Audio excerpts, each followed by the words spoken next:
이리저리 둘러서 열심히 찾고 찾아서 자신을 찾아온 군중들에게 예수 그리스도께서는 내가 진실로 진실로 너희에게 이르노니 너희가 나를 찾은 것은 표적을 본 까닭이 아니요 떡을 먹고 배부른 까닭이로다.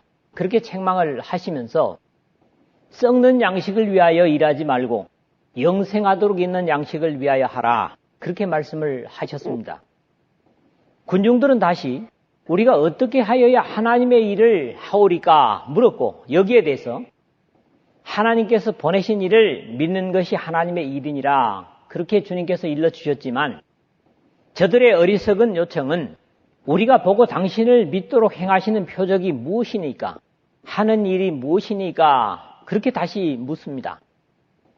저들은 한술 더 떠서 자신들의 조상들이 하늘에서 내려주신 만나를 하늘로부터 받아 먹은 것처럼 자신들에게도 그렇게 기적의 떡을 지속적으로 계속해서 먹게 해달라는 요청을 드렸고 여기에 답변하시는 것으로 오늘 말씀이 이어지는 내용입니다. 한마당이 나눠졌기 때문에 제가 이렇게 말씀을 드렸습니다. 여기서 주님은 그들의 조상들이 광야에서 만나를 받아 먹은 떡은 모세가 내려준 것이 아니라 하나님 아버지께서 주신 것이고 그것은 썩지 않을 양식을 주셔서 영원한 생명을 주시려는 상징에 불과함을 말씀하십니다. 그리고 그것은 최종적으로 온 인류가 예수 그리스도를 먹고 마심으로 살 것이지만 사람들은 이 사실을 믿지 못할 것이고 그러한 불신은 하나님 아버지로부터 오지 않았기 때문이고 생명의 양식을 위해서 자신을 찾는 사람들은 주님께서 절대로 그들을 버리거나 내쫓는 일이 없을 것이라고 확인을 하십니다. 주님은 자신이 하늘로부터 세상에 내려오신 것은 자신을 찾고 있는 그들처럼 자신의 원하는 것을 행하고 싶어서가 아니라 하나님께서 자신에게 주신 사람들을 한 사람도 잃어버림 없이 마지막 날에 다시 살리려는 것임을 오늘 분명히 말씀을 하십니다. 하나님 아버지의 뜻은 한 사람이라도 잃어버리는 것이 아니라 하나님 아버지께서 보내신 자신을 보고 믿는 자마다 영생을 얻는 것이라고 증거하십니다. 특히 이 뒷부분에서 확인되는 것은 현 세상이 아니라 마지막 날에 다시 살릴 것을 약속하고 있다는 사실입니다. 첫 번째 내용은 32절에서 34절까지의 석절의 내용을 보겠습니다. 생명의 떡을 계속해서 주시는 하나님이심을 말씀합니다. 예수 그리스도를 통해서 기적의 떡을 먹은 군중들은 자기들이 계속 기적의 떡을 먹는 것이 과거 이스라엘 백성들이 광야에서 하늘로부터 만나를 받아 먹은 것과 다르지 않다는 그런 하소연을 하려는 것으로 들립니다. 기록된 바 하늘에서 그들에게 떡을 주어 먹게 하였다 함과 같이 우리 조상들은 광야에서 만나를 먹었나이다. 이렇게 지난주 31절의 말씀을 했거든요. 육신적인 사람들도 이런 데는 생각이 굉장히 빨리 돌아가는 것을 봅니다. 너희가 나를 찾는 것은 표적을 본 까닭이 아니요 떡을 먹고 배부른 까닭이로다. 이렇게 26절 하반절에 책망을 주님께서 하시자 거기에 대한 자신들의 기대가 크게 잘못된 것이 아니라는 것을 모세에 있었던 사실을 통해서 변명합니다. 그러나 그들의 판단이나 또 기대가 과거의 이스라엘 역사를 들춰낸다고 해도 바른 것이 아님을 알아야 합니다.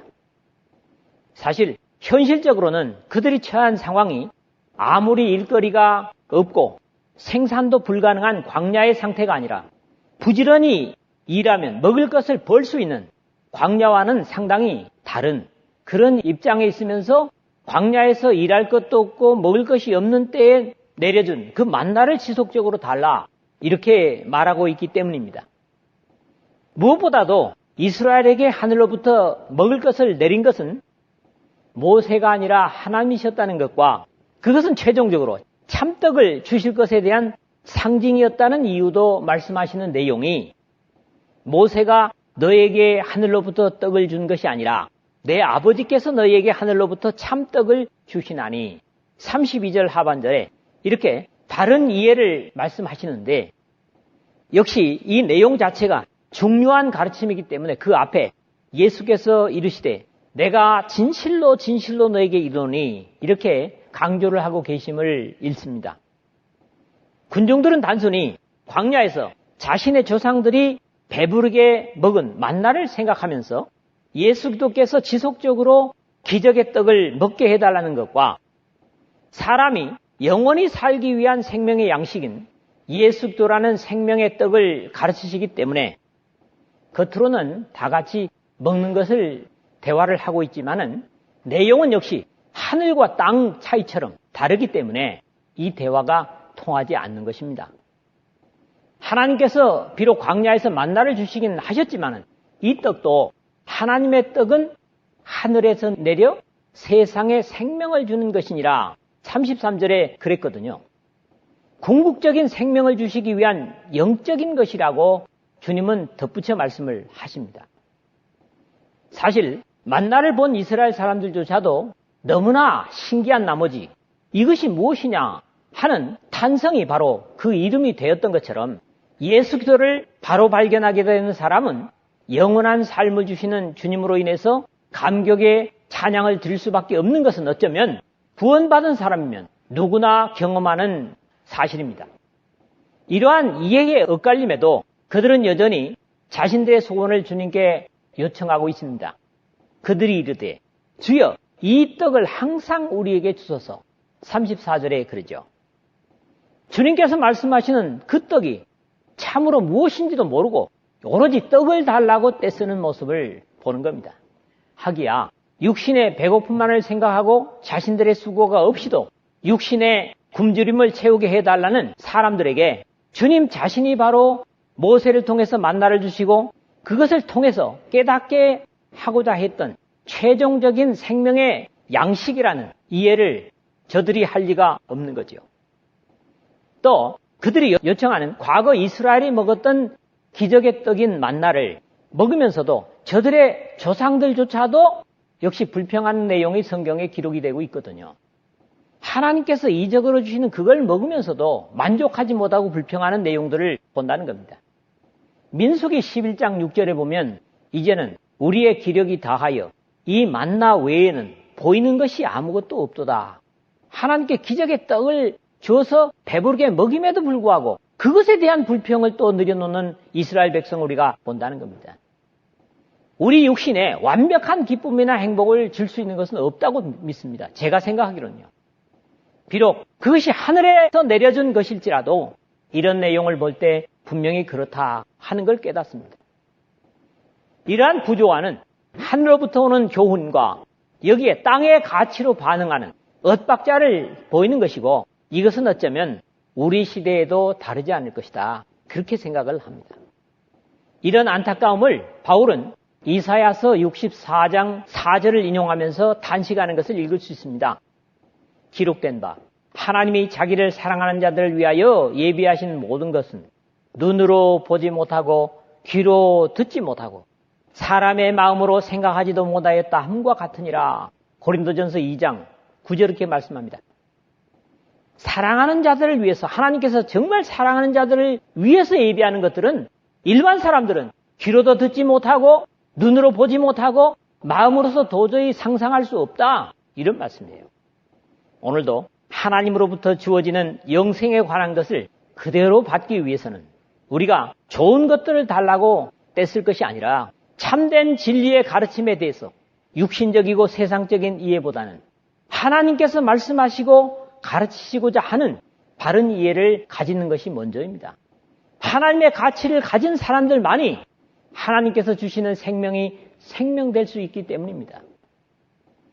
여러분들이 모두가 하나님 주시는 생명의 양식을 생명의 양식으로 넘치도록 누릴 수 있는 모두 되시기를 주님의 이름으로 부탁을 드립니다. 두 번째로는 35절에서 37절까지의 석절입니다. 우리 다 같이 한번 읽을까요? 예수께서 이르시되 나는 생명의 떡이니 내게 오는 자는 결코 줄이지 아니할 터이요 나를 믿는 자는 영원히 목마르지 아니하리라. 그러나 내가 너희에게 이르기를 너희는 나를 보고도 믿지 아니하는도다 하였느니라. 아버지께서 내게 주시는 자는 다 내게로 올 것이요 내게 오는 자는 결코 내쫓지 아니하리라. 할렐루야 아닙니까? 얼마나 황송하고 감사한 말씀입니까? 생명의 떡이신 예수 그리스도를 비로소 말씀을 하십니다. 육신의 양식을 배부르게 먹게 하고 그 다음에 그것을 찾는 사람들에게 진정으로 먹어야 될 생명의 떡이 무엇인가를 소개하시는 내용이죠.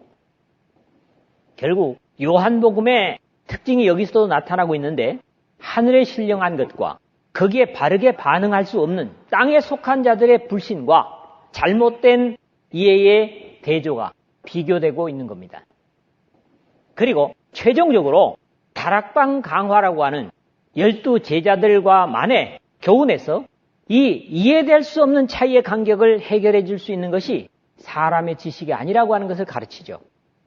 거듭난 사람에게 주어지는 하나님의 가장 귀한 선물인 성령이심을 증거하는 내용들을 봅니다.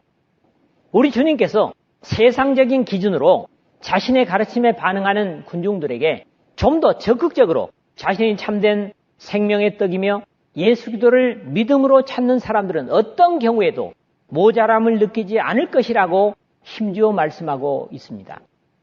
더욱 두려운 가르침은 자신의 이러한 가르침이 믿어지지 않는 것은 하나님 아버지께로부터 주님께 주신 사람이 아니기 때문이며 만약에 그들이 하나님 아버지를 알고 아버지로부터 왔다면 자신에게 올 것이고 그런 자는 결코 내쫓지 않고 영원히 주님께서 책임을 지실 것을 약속하고 계십니다.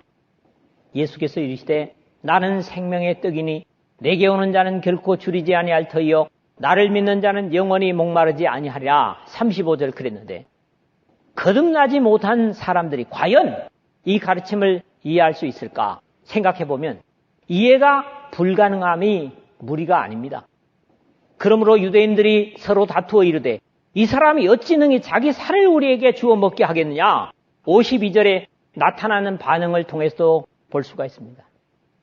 하늘에 신령한 것은 절대로 땅의 이치나 생각으로 이해가 될 수 없다는 것을 보는 겁니다. 예수님 당시에도 말이죠.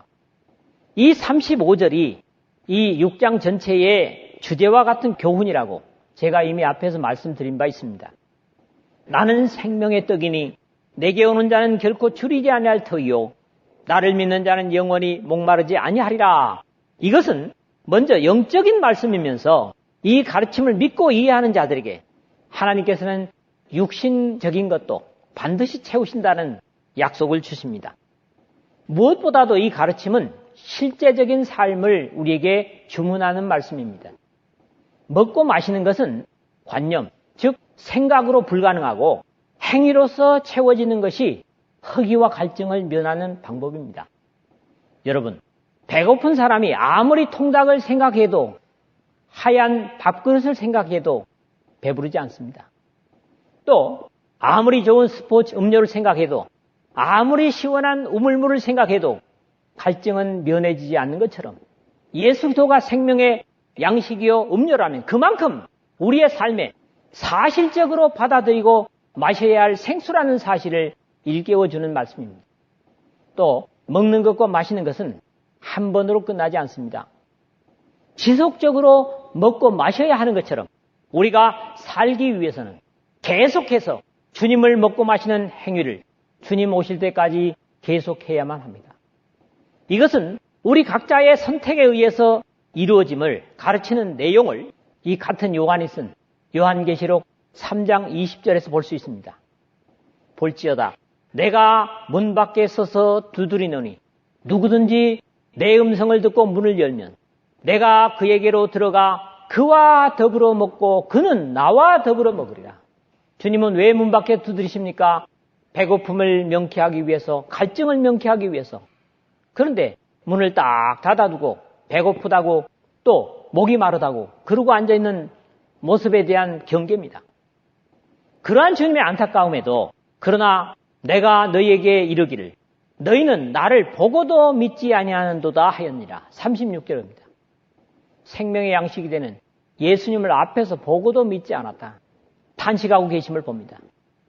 보고도 믿지 않는, 경험하고도 인정하지 못하는 안타까움을 주님은 이렇게 탄식하십니다. 베드로 사도의 칭찬은 예수를 너희가 보지 못했으나 사랑하는도다. 이제도 보지 못하나 믿고 말할 수 없는 영광스러운 즐거움으로 기뻐하니 믿음의 결국 곧 영혼의 구원을 받음이라. 베드로전서 1장 8절에서 9절에 이렇게 칭찬을 하고 있습니다.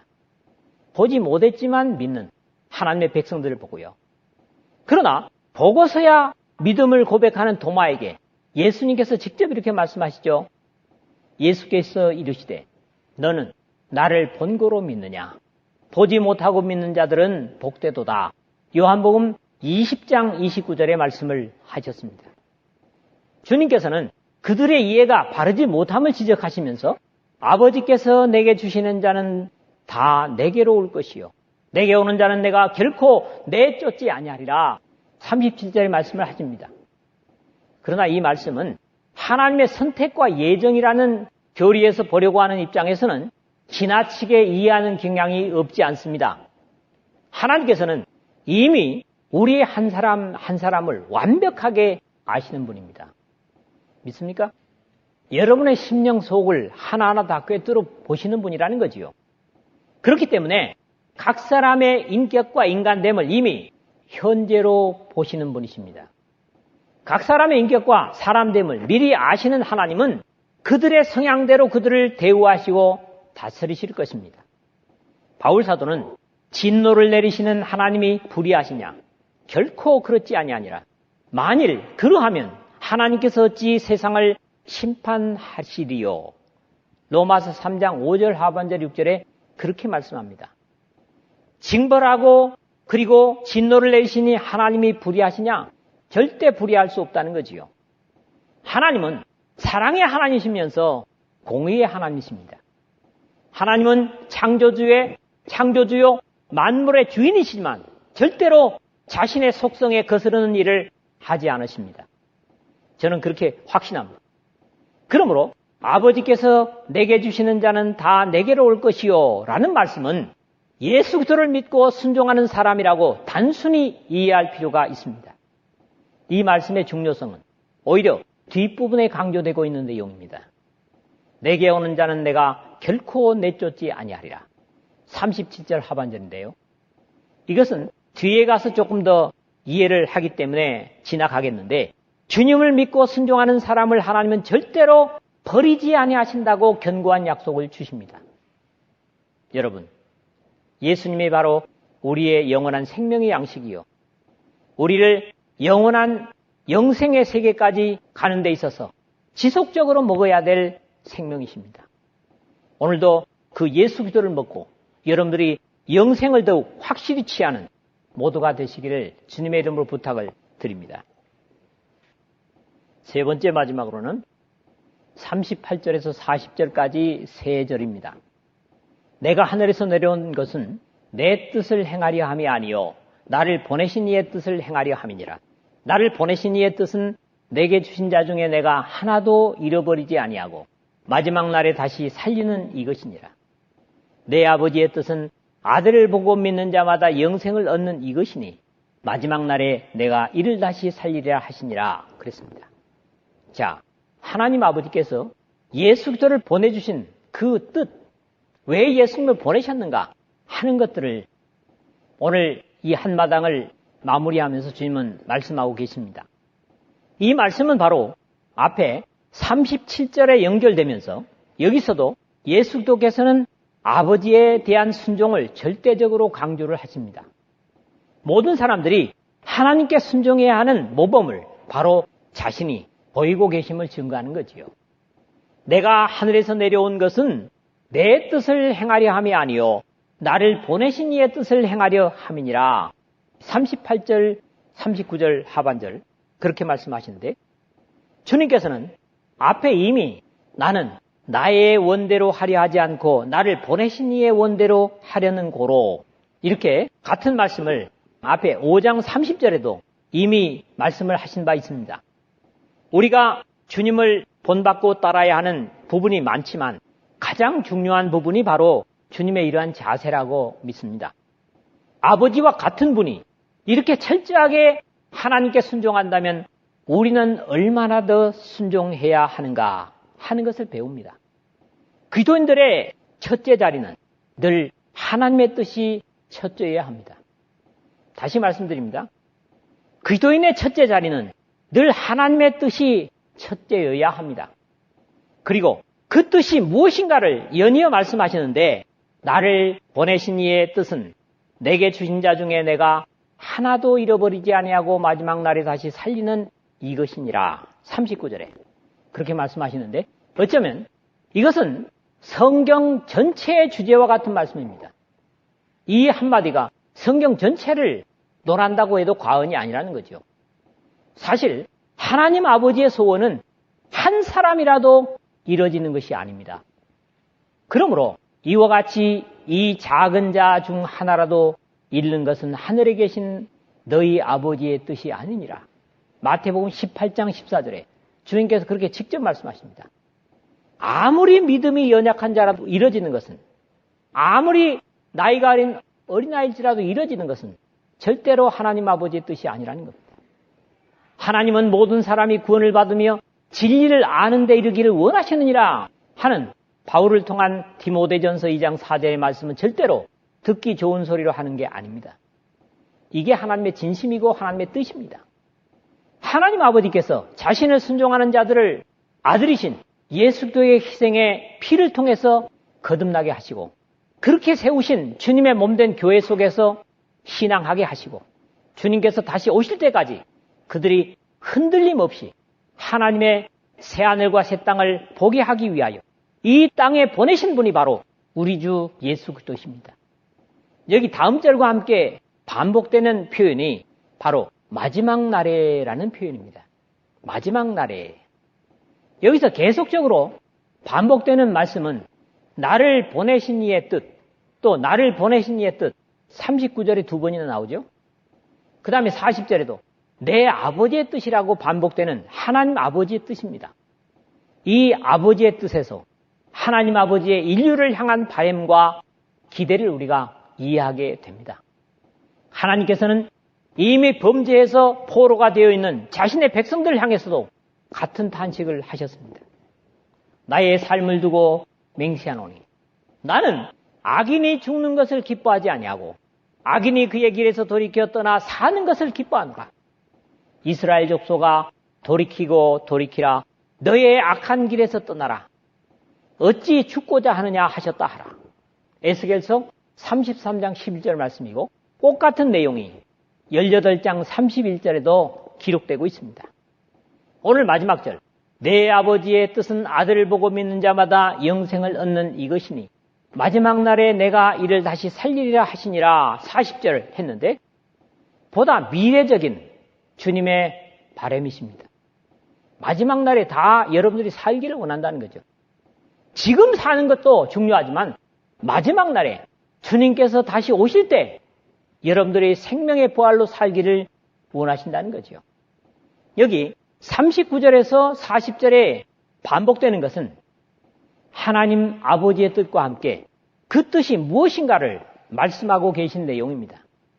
그것 역시 하나도 잃어버리지 아니하고 마지막 날에 다시 살리는 이것이니라 39절에 그랬고 믿는 자마다 영생을 얻는 이것이니 마지막 날에 내가 이를 다시 살리리라 하는 내용입니다. 이 약속에는 두 가지 간절한 주님의 소원이 담겨 있다고 이해를 합니다. 첫째는 하나님 아버지를 순종하려는 자들의 믿음을 주님 다시 오시는 마지막까지 지켜주시겠다는 약속입니다. 여러분들의 믿음을 여러분이 지켜가는 거 아닙니다. 하나님께 주신 선물이지만 이걸 지켜가는 것도 하나님께서 지켜주시겠다고 약속하죠. 앞에 37절에서 아버지께서 내게 주시는 자는 다 내게로 올 것이요 내게 오는 자는 내가 결코 내쫓지 아니하리라 하는 말씀을 이미 한 바 계십니다. 두 번째는 무엇보다도 하나님 아버지와 독생자 예수 그리스도의 같은 간절한 소망이 담겨 있다는 겁니다. 예수 그리스도의 피로 씻김을 받은 사람들이 주님께서 다시 재림하실 때까지 그 믿음을 지켜서 영원 속에서 영생으로 다시 살리심을 받는 것입니다. 이게 하나님 아버지께서 아들을 보내신 이유고 예수님께서 이 땅에 오셔서 우리와 같은 호흡을 가시다가 십자가를 지시고 구속을 이루신 목적이라는 거죠. 바울 사도의 이런 위험에 대한 경계를 들어봅니다. 예수도의 피로 씻김을 받은 사람들이 주님께서 다시 재림하실 때까지 그 믿음을 지켜서 영혼 속에서 영생으로 다시 살리심을 받는 것이 하나님 아버지 뜻이라고 그랬는데, 그러지 못한 것에 대한 탄식이 히브리서 5장 11절에서 6장 8절까지 나옵니다. 특히 이 사람들은 누굽니까? 조상 때부터 성경을 아는 사람들입니다. 그 사람들에게 주신 성경이 바로 히브리서거든요. 신앙의 초보를 벗어버리라. 언제까지 어린아이로 남겠느냐. 그러면서 믿음의 장성한 자들이 되라고 하는 권면을 주면서 한 번 빛을 받고 하늘의 은사를 맛보고 성령에 참여한 바 되고 하나님의 선한 말씀과 내세의 능력을 맛보고도 타락한 자들은 다시 새롭게 하여 회개하게 할 수 없나니 이는 그들이 하나님의 아들을 다시 십자가에 못 박아 드러내놓고 욕되게 함이라. 이렇게 6장 4절 6절에 경고하고 있습니다. 우리가 고달픈 세상 속에서도 믿음을 지키는 것이 결코 쉽지 않지만 마지막 주님께서 이 땅에 죄와 상관없이 자신을 바라는 자들에게 다시 오셔서 영원한 생명을 위한 부활에 들어가게 될 때는 이 세상에서의 모든 시름과 아픔은 잊어버리고 그런 하나님의 은혜를 받는 자들은 아무래도 입이 귀에 걸리도록 기뻐하고 행복하지 않겠는가. 그런 확신을 갖게 됩니다. 말씀을 맺겠습니다. 하나님 아버지께서는 모든 인류에게 먹고 죽는 양식이 아니라 영생하는 양식인 예수 그리스도를 주셨습니다. 누구든지 원하기만 하면 하늘 양식을 풍성히 누릴 수 있습니다. 예수 그리스도를 이 땅에 보내신 최종적인 이유는 이 땅에서 먹고 사는 문제를 해결해 주시기 위한 것이 아니라 주님께서 구원의 역사를 이루시고 이 땅에 그 희생을 힘입어 믿음으로 산 사람들을 마지막 날에 다시 살리는 것입니다. 이게 오늘 주님께서 우리를 향한 기대라는 거죠.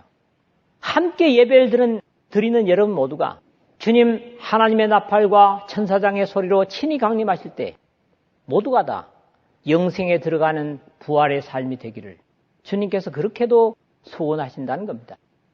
또 이런 소원은 그렇지 못할 사람들이 있을 것이라고 하는 전제를 가지고 주시는 말씀입니다. 이 세상에 어떻게 살든 마지막 날에 다시 영원한 생명의 부활로 살리심을 받는 여러분 모두가 되시기를 주님의 이름으로 부탁을 드립니다.